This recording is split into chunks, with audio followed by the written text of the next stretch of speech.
Well, good morning, everyone, and welcome to our weekly Dharma service. And a special welcome to those of you joining us for the first time.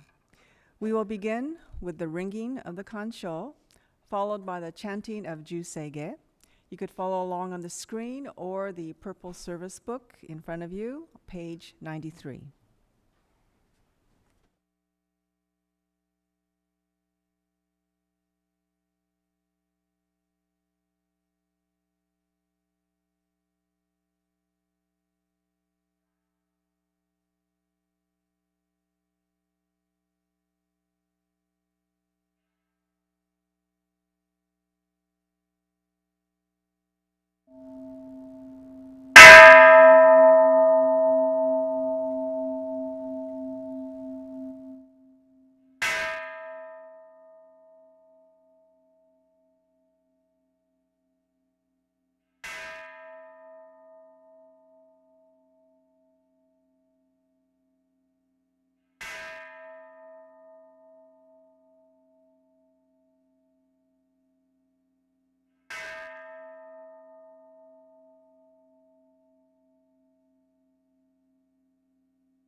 강원 초생한 희심무조도 신강만정 세후조쇼강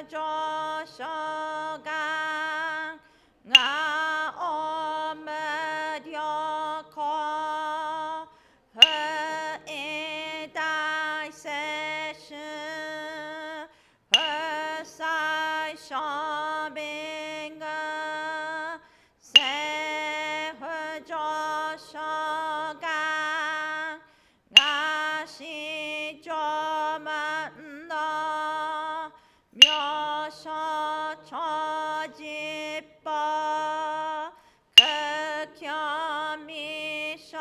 극혐이셔먼 세후조쇼강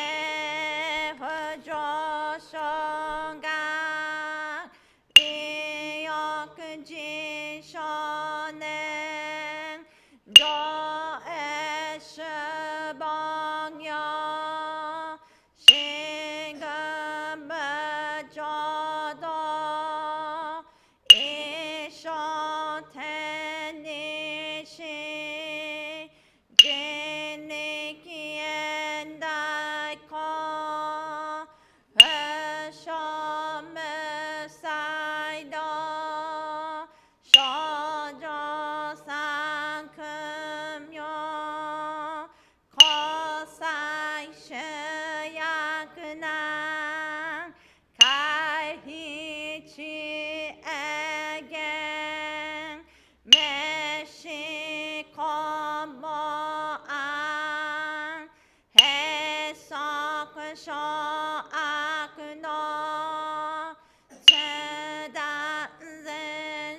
界放送公正読法上大集中説法ししく供養一切分具足主特本元年心上満特一三がよ女分無下地津田未不詳願学エリ投資最小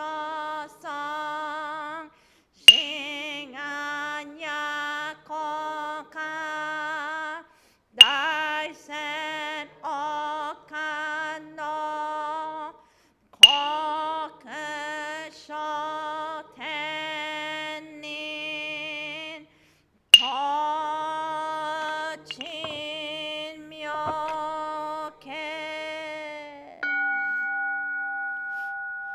ナマンダムナマンダ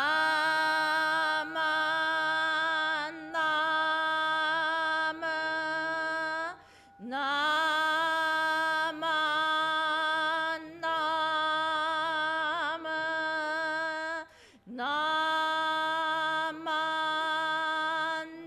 マンダムナマンダムナマンダムがにしくどく平等性祭どうも愛心往生安楽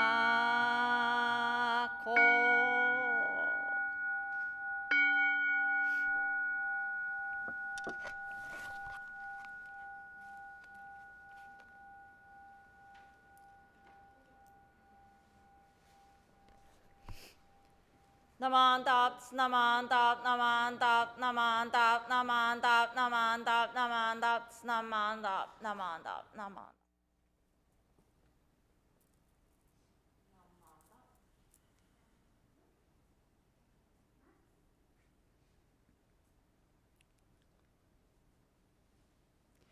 We will now have the reading of Three Treasures, followed by Sankyemon.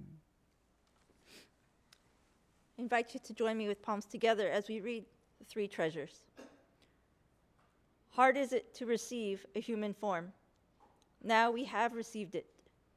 Difficult is it to hear the Buddha Dharma. Now we hear it. If we do not receive awakening in this life, in what life shall we do so? Let us reverently take refuge together in the Three Treasures of the truth. I take refuge in the Buddha. Together with all beings, may we attain the great way of enlightenment, awakening to the supreme intent of the Buddha. I take refuge in the Dharma.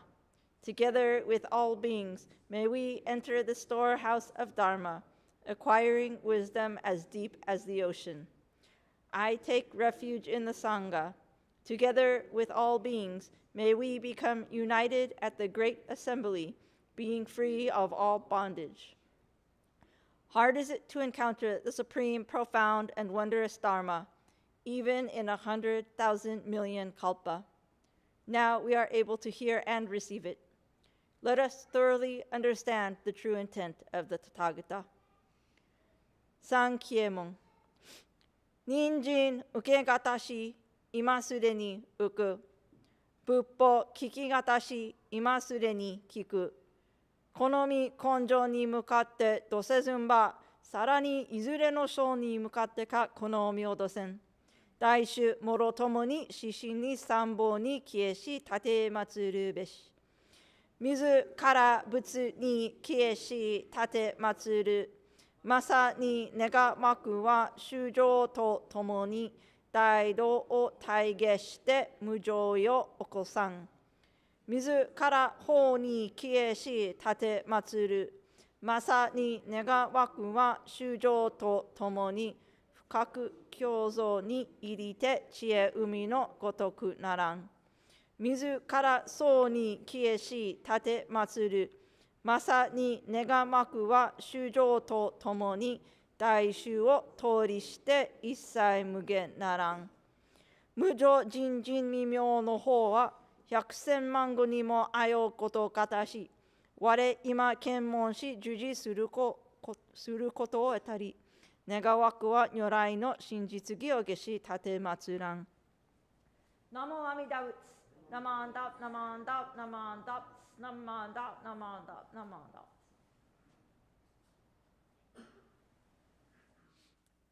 Okay, and now Reverend Umezu will give a short Dharma talk to the kids. Sorry, kids. Because it's just me, you have to listen to the message here, and then you will go and do your activity on the other side after we read the story, okay? So do you mind sitting? She's kind of new. I know she is. Yeah, but you've come before, right? Yeah, thank you for coming again. So adults, this is a message that we can all appreciate, I hope. So this will lead into the adult message. So today I'm going to talk to you all about the story of three friends. A long time ago, in a faraway land, three friends lived in a forest: an antelope, a turtle, and a woodpecker. The antelope lived near a lake, and the turtle lived in the lake, and the woodpecker lived in a nearby tree. One day, a hunter came to the forest wanting to hunt the animals. The hunter saw the antelope's footprints going to and from the lake. So the hunter knew how to find the antelope. So the hunter decided to set a trap for the antelope. After setting the trap, the hunter said, I'm just going to set this trap here and wait for the antelope to come. And in the meantime, I'm going to go home and wait. And so the hunter went home. And later that evening, when Antelope was walking to the lake to get a drink of water, Antelope got caught in the trap. "Help!" yelled the antelope. Hearing their friends cry for help, the woodpecker flew down from the tree, and the turtle scurried out of the lake. Woodpecker said to Turtle, "Turtle, our friend Antelope is stuck in a net. You have a really strong mouth. Maybe you can use your mouth to chew through the ropes so that the antelope can get out. While you do that, I'm going to fly to find the hunter and distract him so he can't come back to get antelope." So with that, Turtle began to chew through the ropes, and Woodpecker flew off towards the hunter's house. When Woodpecker arrived at the hunter's house and waited for the hunter to come outside, Hunter was like, "Maybe my antelope is ready." So Hunter started to come outside, and Woodpecker was like, "There's the hunter!" And he started flying all around the hunter just to annoy him. He got in their face. And the hunter cried out, "This bird is bothering me." And then the hunter said, it's not safe to go outside. I'm going to go back inside." And after waiting a while, the hunter said, "Okay, I think the woodpecker might be gone." So the hunter came out of the house again, but guess what? Was Woodpecker still there? Yeah, Woodpecker was still there, and he flew in his face again. "Don't hurt my friend! Don't hurt my friend!" And the hunter was like, "I can't go outside. This bird won't leave me alone." So the hunter ran back inside his house. And then Woodpecker was like, "Should I bother him again? No, I think this was enough time to distract the hunter so that Turtle could have chewed through the ropes." So Woodpecker flew back to the forest to their friends. And sure enough, Turtle was almost done chewing through the ropes, but they were getting really tired because they had been doing a lot of chewing, and their mouth was in pain from all the chewing. Yeah, he was using his mouth, really strong jaws. And the woodpecker warned, I tried to stop the hunter, but I think the hunter's going to come back soon. So hurry and finish chewing through the ropes. And sure enough, Hunter was right behind them, coming through at the distance. And Hunter had a knife this time. And the antelope, all the animals saw, and the antelope used all their might to burst through the last parts of the rope. And they ran away. And antelope got away, and woodpecker was able to fly away. But turtle was so tired from all their hard work, they weren't able to run away. And Hunter said, oh, well, I couldn't catch the antelope I wanted, but this turtle will do. And he scooped up turtle, put turtle in a little bag, and hung turtle from a tree.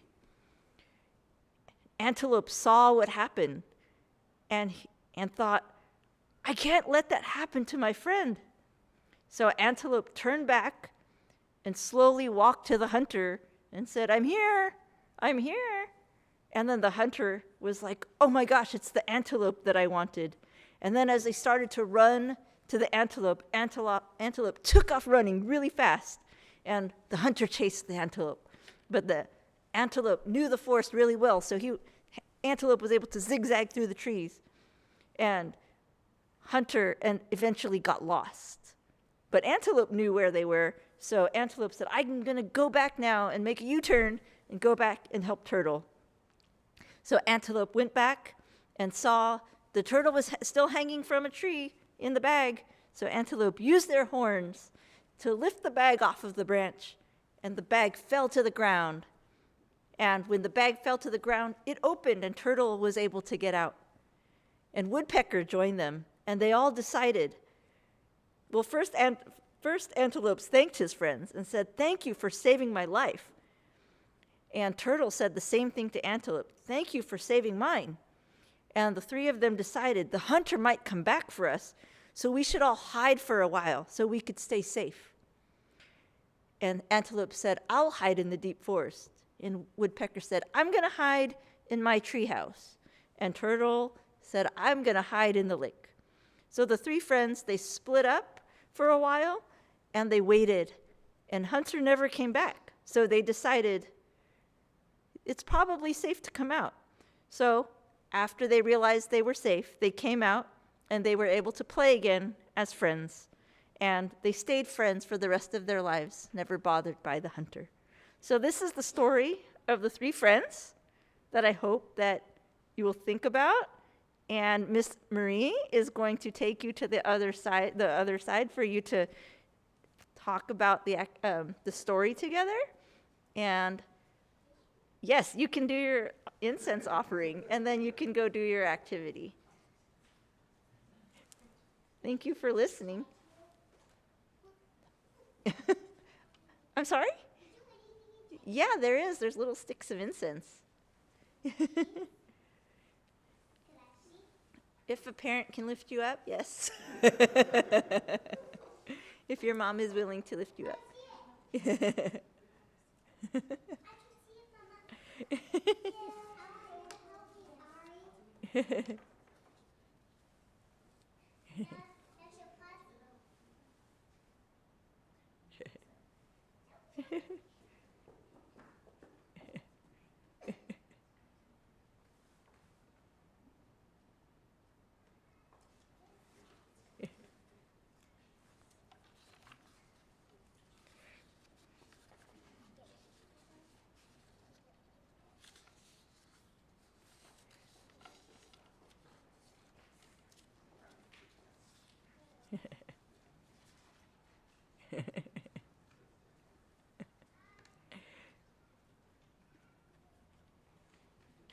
Thank you. Thank you. Miss Marie will help you with your lesson today. Thank you. Oh, yeah. Oh, no, go ahead. So we'll give the adult message. Well, I would like to thank everybody for being patient while we all listen to the kids' story together. If you can join me at Gasho, I'll read a passage written by Venerable Shinran. Further, it is explained in the section on the heart and mind of perfect sincerity. One should carefully consider keeping their distance from those who love evil and not get too close to them. It is explained that one should befriend and stay close to good friends and fellow Nembutsu followers. Namandao, namandao, namandao, namandao. So, once again, good morning, and once again, thank you for your patience this morning as I read the Jataka tale to the children. I would like to continue this topic in our, adult Dharma message on the topic of good friends, and I would like to ask that you keep that story of the three friends of the Jataka tales in your mind today.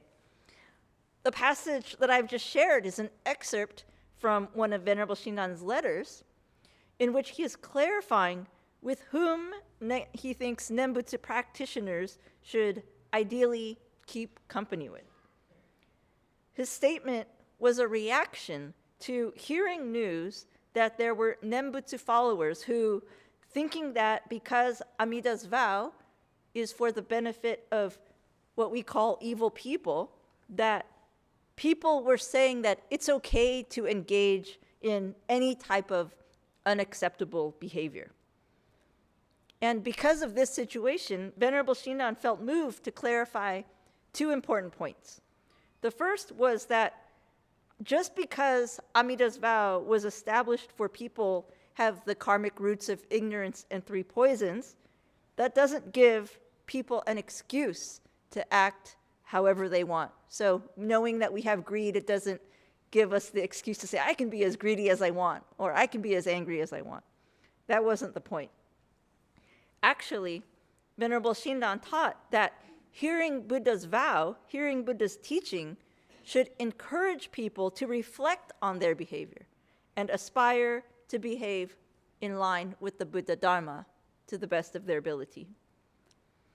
The second point was that if one should encounter people who are purposely engaging in inappropriate behavior in body, speech, and mind, then the Nembutsu practitioner should keep their distance from such people and aim to instead associate with people who help one stay connected to the Buddha Dharma of Amida Buddha.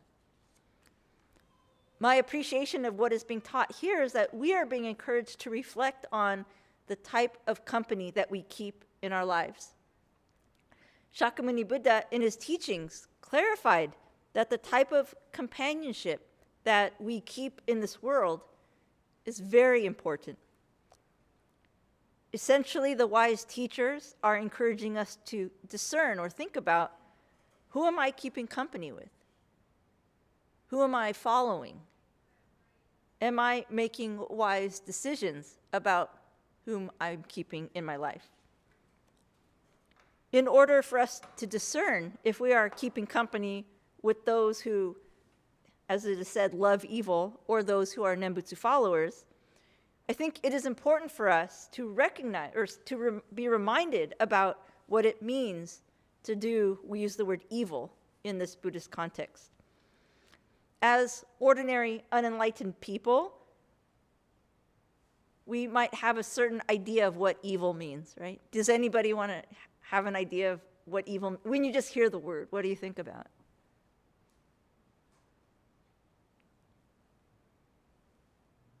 No one? No one thinks, okay, good for you that you don't think about evil. Well, when I think about evil, I think about, maybe, it's somebody that's done like a heinous, serious, violent crime, for example. And if we think about evil as being this extreme, aspect of behavior, I'm pretty sure that most of us, hopefully all of us, would say that we don't keep that kind of company, at least knowingly. But in Buddhism, evil has a very different, much broader meaning. Evil means to engage in actions in body, speech, and mind that come out of our three poisons, our desires, our aversions, our misunderstandings about reality. So if you have heard a Jodo Shinshu Dharma message before, you are aware that what is taught is that all ordinary unenlightened beings have this quality of evil that is based on 3 poisons that we cannot escape through our own devices as long as we're in this body. So then what is the difference between one who loves evil and a Nembutsu follower who's aware of this evil? According to Venerable Shinran, one who loves evil is one who is basically doubling down on their 3 poisons. They think, Amida made the medicine of the vow for me, so I can drink as much of this poison as I want, because there's an antidote. I can do whatever I want, and it doesn't matter, even if it hurts people. It's okay, because Amida Buddha's got me. They cannot see that what they are doing is harmful to themselves and others, so they delight, they take joy in being greedy. They don't think it's harmful to get angry and hate others. And they think that the world should always go the way they want, and they don't think anything is wrong with thinking that way. On the other hand, a Nembutsu follower is one who realizes that their 3 poisons are poisons. Even if they can't completely stop their feelings, they are able to reflect and realize that it is not necessarily healthy to be spiritually healthy, and it is very self-centered to be greedy, always desiring something. And it is not in line with the compassion of Buddha Dharma to get angry and hate others. Further, they realize their foolishness of thinking that the world should revolve around them. With Namo Amida Butsu as their foundation, they do their best not to do what shouldn't be done, not to say what shouldn't be said, and not to think what shouldn't be thought. Venerable Shinran clarifies that this is not due to any merit practice of a person, but it is due to the realization of Amida's great wisdom and compassion working in their life. And they begin to reject the evilness that is in the world and in their own heart and mind. So, although all ordinary unenlightened people have these evils in them, including myself, from Venerable Shinran's perspective, the difference between those who love evil and those who follow the Nembutsu is how they relate to those evils and how they express their appreciation for the wisdom and compassion of Amida Buddha. In addition to Venerable Shinran's teaching, I would like to introduce 8 types of friends that Shakyamuni Buddha talked about in the sutras. 4 are not real friends, and 4 are good friends. The 4 types of non-friends, or maybe I should say the qualities of people whom we might say are not real friends, are those who try to get something from you and want a lot for a little. Second, there are people who are there for you in words, but they don't follow up with actions. 3, they approve of both your good and bad actions. And 4, those who lead others to indulge in evil acts and bad habits, which includes drinking, drugs, and gambling.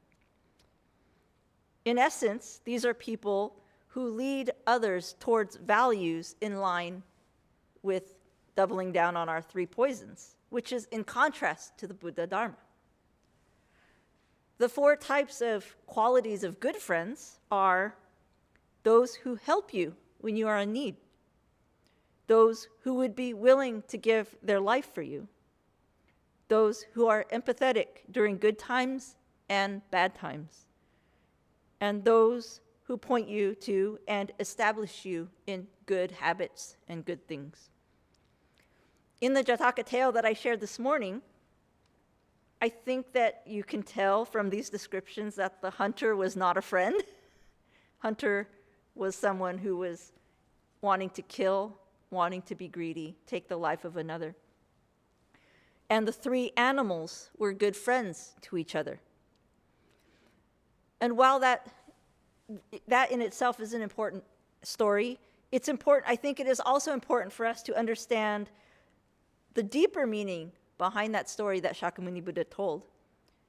Buddha clarified that in that story, the hunter represented Devadatta, who was his cousin, who was trying to kill Buddha in order to take over the Sangha.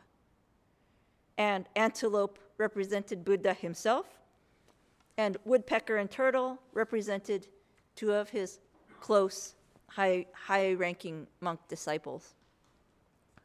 So from this, I hope we can understand that when Buddha teaches about friends and company, he is not just talking about the friends we hang out with and party with, but he's talking about who are we allowing to influence our lives at a deeper level? And in turn, who are we supporting? Who do we know to stay away from? And I think this is the essence of what Venerable Shinran was trying to teach. So it is said in Buddhism, when we say good friend, it does not refer to everyday friends, but they refer to Dharma teachers, who are people who have pointed us or continue to point us to the Buddha Dharma. For those of us on the Shinshu path, Amida Buddha, Shakyamuni Buddha, Venerable Shinran, and the seven Pure Land Masters are who we should consider our true companions in the Dharma. Out of these good friends, Amida Buddha is our ultimate good friend, as that which helps us when we are in need, that which is empathetic during good times and bad times, that which thoroughly understands us, and that which establishes us in the ultimate good of the Buddha Dharma to carry us to nirvana.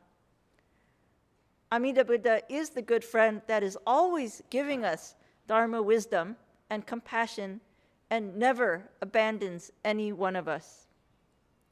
And in order to help remind us of Amida's vow, we rely on each other as Nembutsu followers to be our good friends in this world.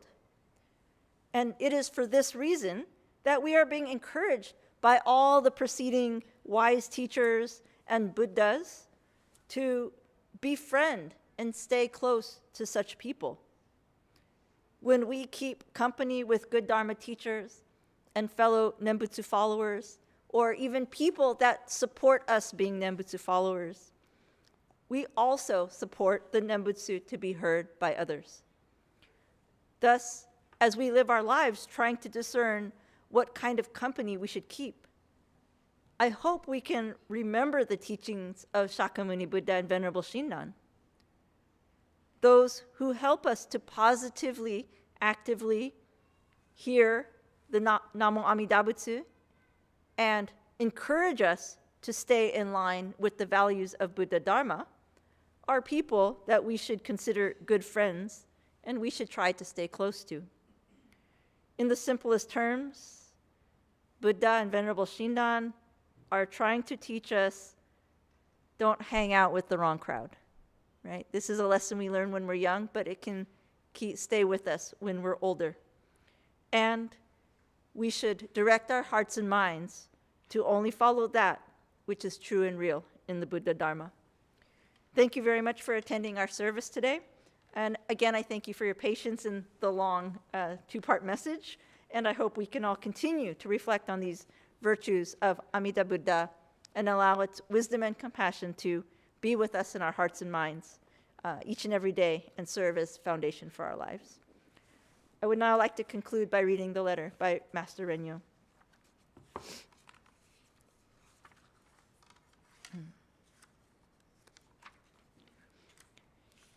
Lay people in the latter age who lack wisdom should deeply rely on Amida Buddha with singleness of heart, entrusting themselves to the Buddha single-mindedly and unwaveringly for their emancipation without turning their thoughts to other matters. However deep and heavy their evil karma may be, Amida Tathagata unfailingly saves them. This is the essence of the 18th vow that assures our birth in the Pure Land through the Nembutsu. Once our heart is thus settled, we should say the Nembutsu, whether awake or asleep, for as long as we live. Humbly and respectfully. Matandai muchi no zaike shijun no nanyo tarang tomogara wa kokoro itotsu ni shite amiramu to fukaku tanomi mairasete. さらに世の方へ心振らず、一心にこにぶ助けたまえともさん主上も。たとえ在後は人獣なりとも、必ず皆如来は救いましますべし。これすなわち第18の念仏の上の世がの心なり。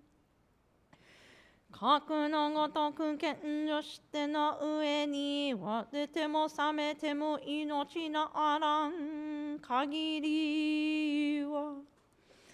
称名念仏すべき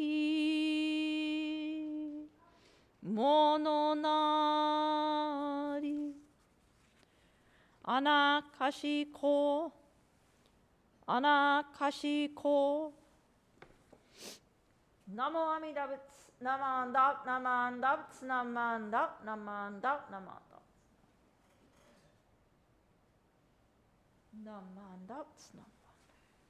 Thank you very much, Reverend Umezu, for your Dharma message this morning. Now, if you can please follow along with the reading of Ryogemon. Once again, I invite you to put your hands together as we recite Ryogemon, words of understanding of our tradition. We rely upon Amida Buddha with our whole heart for the enlightenment in the life to come, abstaining from all sundry practices and teachings, and giving up the trust in our imperfect view. There is no doubt that the assurance of enlightenment comes at the very moment we entrust, and we recite the Nembutsu, Namo Amida Butsu, in joy and gratitude for the Buddha's compassion. We also acknowledge gratefully the benign benevolence of our founder and succeeding masters, who have led us to live in this profound teaching.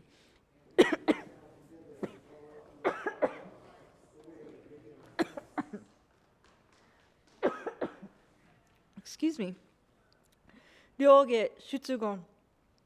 もろもろの造業雑種自力の心を振り捨てて、一心に阿弥陀如来、我らが今度の一大事の御所、御助け将来と頼み申して候。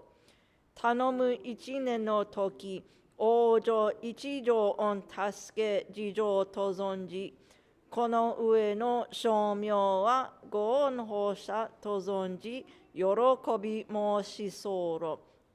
この恩断り、弔問申し分け候こと、ご解散承認ご出世のご恩、次第僧正の前時式の朝からざるご関係のご恩と、ありがたく存じ候。この上は定めおかせられる恩をきて、一号限り守り申すべく候。ナモアミダ仏、ナマンダ、ナマンダ仏、ナマンダ、ナマンダ、ナマンダ。ナマンダ、ナマンダ。Okay, it's now time for announcements, and I apologize for the amount of announcements I'm going to go through now. So the BCA Social Welfare Committee have established a wildfire relief fund, and they are asking for donations to help those that were affected by the devastating fires. So there will be a flyer behind you on the board, and it'll tell you how you could help. On March the 22nd, Saturday, we will be having our spring Higan seminar entitled Vows of Infinite Light and Life. And our guest speaker is Reverend Yuika Hasebe, and the head minister of Honpa Honganji Hawaii Betsuin. And donations are welcome for this seminar. Following day, on March the 23rd at 10 o'clock, we will be having our Spring Higan Dharma service. And again, Reverend Hasebe will be our guest speaker. On April the 6th at 10 o'clock is our Hanamatsuri service. And at that time, our guest speaker is Reverend Nobuo Miyaji, who is the Minister Emeritus of Buddhist Churches of America.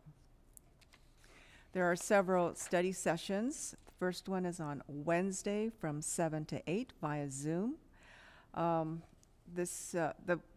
first session starts on April the 16th, entitled Question from UEN, and this is led by Reverend Takata. Suggested fee is $40. And if you can't make that, there is a Saturday session from 11 to 12, also via Zoom. Next session is the 15th of March. And then going back to Saturday for next month, also 11 to 12, April the 26th will be the next session. We have a monthly Shoshingetsu chanting service followed by Buddhism Beyond Mindfulness, and this is led by Reverend Umezu. Chanting is at 10, and the discussion is at 11, and the next gathering is March the 15th. Then monthly we have matinee, Sunday matinees, Dharma and a movie. The next one is scheduled for March the 30th. And do we know the movie yet? It's called Enlightenment Guaranteed. Okay, thank you. Now on April the 12th from 10 to 1, Buddhist Churches of America presents Behind the Scenes, and it's an insider look into movie making. So there's going to be various presentations. One is by Reverend Marvin Harada, entitled Buddhism and Movie Making. Our Reverend Amy is also doing storyboarding, live action film, feature films. And Galen is doing finishing, fix it and post.